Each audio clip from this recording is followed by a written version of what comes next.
Hi everybody, another Friday rolls around. Crikey me, they come quick, don't they? And my favourite t-shirt's gone missing. I thought it would. I think Mrs Parkinsons Walks probably knows something about that. And anyway, we'll put up with this.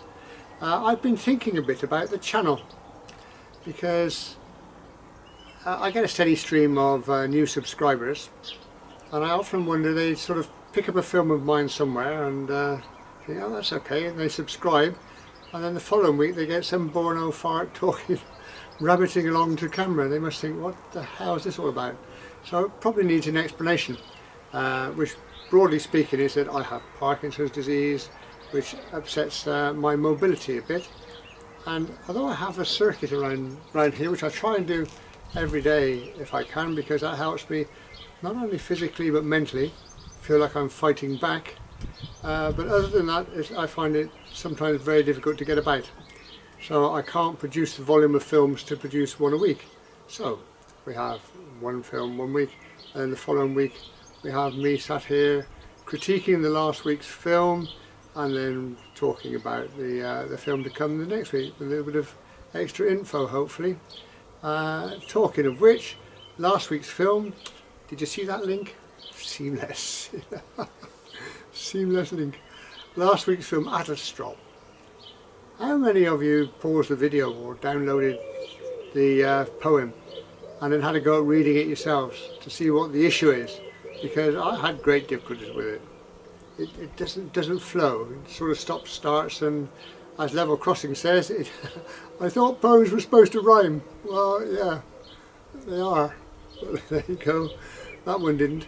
And I'm a little bit worried about the film in general, because in YouTube there's a policy: you're not allowed to put something in the title that you don't produce, or it's clickbait, in other words. So you're supposed to show what you said you would, and I promised a station, didn't I, in the title?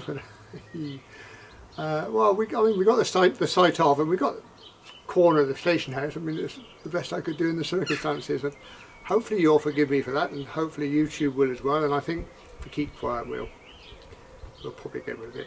But yeah, I felt Adelstrop was a nice place. The walk was nice. Did see a train. The site of the station there. So yeah, I was quite pleased with it. And next week we're going off rails and back onto water again. We're going to go to the National Waterways Museum in Gloucester. I went there prior to the lockdown, I have to say.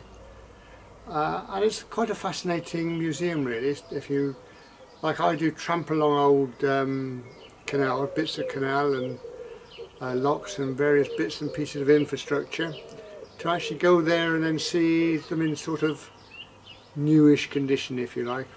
Of course, being a museum, there's old stuff there as well, but yeah, I thought it quite a good look at the life of a canal and a dock as well, because Gloucester Docks has been rolling since 1500s, when it was designated a port, which I think means that you can collect taxes once you become an official port. You run a customs enterprise where you take goods and put them in a bonded warehouse, and then you have to, people have to pay the tax to get their goods back again. I guess it works something like that. And also those warehouses there, great huge warehouses which were absolutely crammed full in the heyday. It was said that you could, the dock basin is quite wide, and it was said you could walk from one side to the other across the deck of ships when it was really going well. And you had to get a slot to get unloaded, which must have been a bit of a pain, I would think, when you were trying to catch the various tides and what have you.